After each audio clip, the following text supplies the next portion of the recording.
Hi everyone, Assalamu alaikum. Welcome to my cooking studio. আজ আমি আপনাদের জন্য নিয়ে এসেছি কেক পুডিং এর রেসিপি। আশা করি আমার এই রেসিপিটি আপনাদের ভালো লাগবে। কেক পুডিং দেখতে যতটা সুন্দর হয়, খেতেও কিন্তু ততটাই টেস্টি। তাহলে চলুন দেখে নিই কি ইনগ্রেডিয়েন্টস লাগছে আমাদের কেক পুডিং তৈরি করার জন্য। কেক পুডিং করার জন্য আমার লাগবে ডিম। আর অবশ্যই এই ডিমটা কিন্তু রুম টেম্পারেচারে হতে হবে, তা নাহলে কিন্তু আপনাদের পুডিং এবং কেক কোনোটাই ভালো হবে না।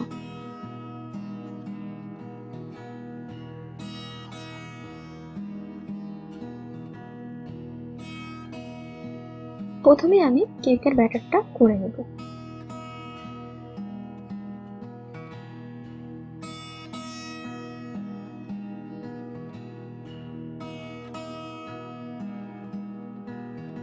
ব্লেন্ডারে আমি ডিমটার সাদা অংশটা নিয়ে খুব ভালোভাবে ব্লেন্ড করে নেব।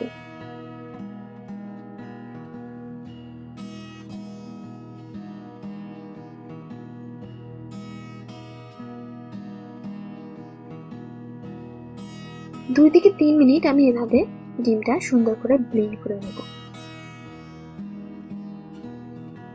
দিয়ে দিব 1/3 কাপ চিনি।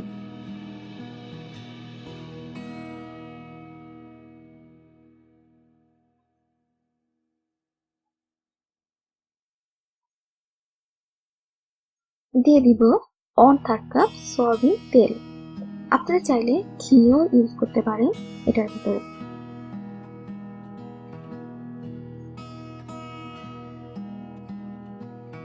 দিয়ে আবার খুব সুন্দরভাবে এটা আমি ব্লেন্ড করে নেব, যার ফলে চিনি, তেল এবং ডিমটা একবার পুরোপুরি একসাথে মিশে যাবে।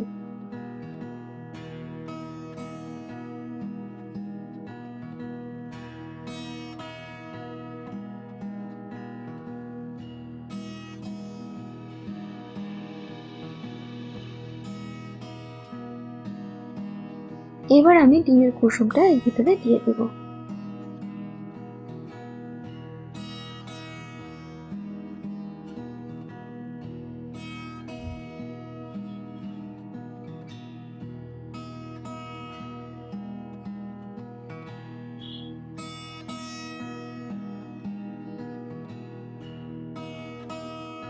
আমি এখানে 1 কাপ পরিমাণ ময়দা নিয়েছি এবং তার ভিতরে দিয়ে দিব 1 টিস্পুন বেকিং পাউডার।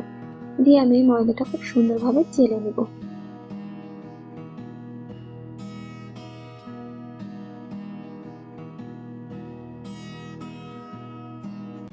এবার আমি ময়দাটা ডিমের ব্যাটারের ভিতরে একটু একটু করে দিয়ে খুব সুন্দরভাবে মিশিয়ে নেব। এটা কিন্তু আমার কেকের ব্যাটার।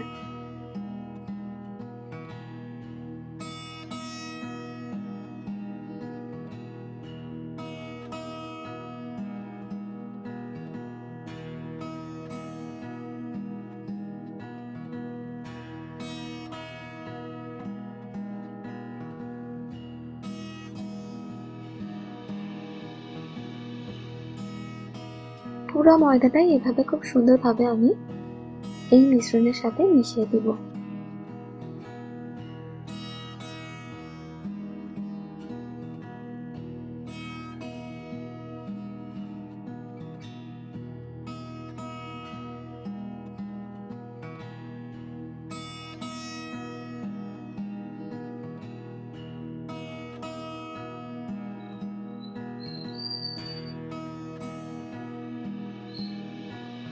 কেকের ব্যাটারটা আমার তৈরি হয়ে গিয়েছে। এবার আমি করব পুডিং এর ব্যাটার। আমি পুডিং এর জন্য ডিম নিয়েছি 3টা এবং এর ভিতরে দিয়ে দিব 1/3 কাপ পরিমাণ চিনি।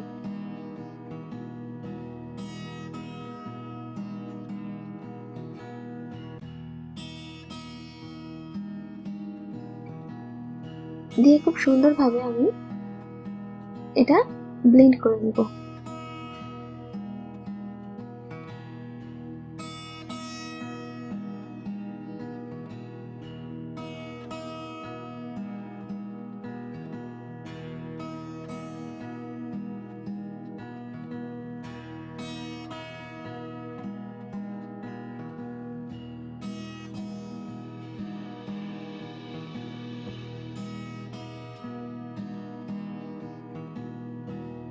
এবার আমি দিয়ে দেবো এর ভিতরে 1 কাপ দুধ।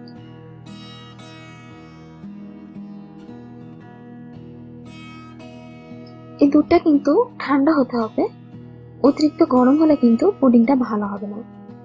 আমি একটা বোলে ক্যারামেল করে নিয়েছিলাম, তার ভিতরে আমি এবার পুডিং এর মিশ্রণটি ঢেলে দেব।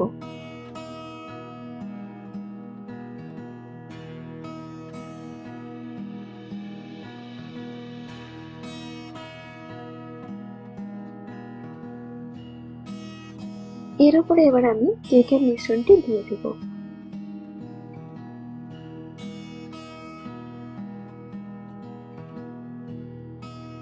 এটা ঠিক পুডিং এর মিশ্রণের উপরে ভেসে থাকবে, তার জন্য ভয়ের কোনো দরকার নেই। এটা যখন আপনারা ঢেলবেন তলায় কখনোই জমবে না, বরং এটা উপরেই ভেসে থাকবে। এবার আমি এটার মুখ লাগিয়ে দেব।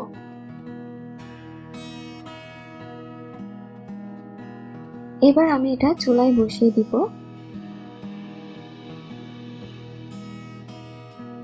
যতটুকু পুডিং এর মিশ্রণ হয়েছিল ঠিক ততটা পরিমাণের পানি দিয়ে আমি এটা বসিয়ে দেবো এবং এর উপরে একটি ভারী কিছু দিয়ে চাপা দেব।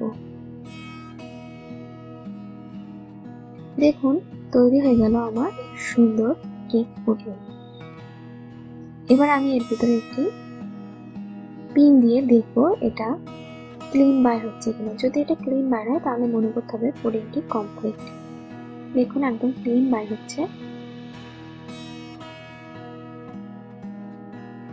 আর চুলার আঁচটা কিন্তু একদম মিডিয়াম রাখতে হবে। তৈরি হয়ে গেল আমার কেক পুডিং। আশা করি আপনাদের ভালো লেগেছে আমার আজকের এই রেসিপিটি। যদি আমার রান্না আপনাদের ভালো লেগে থাকে অবশ্যই এই চ্যানেলটি সাবস্ক্রাইব করবেন এবং কমেন্ট শেয়ার করতে ভুলবেন না। আর অবশ্যই এই রেসিপিটি বাসায় একবার ট্রাই করবেন, তাহলে বুঝতে পারবেন এটা কতটা খেতে সুন্দর। ধন্যবাদ আমার রান্নাটি দেখার জন্য।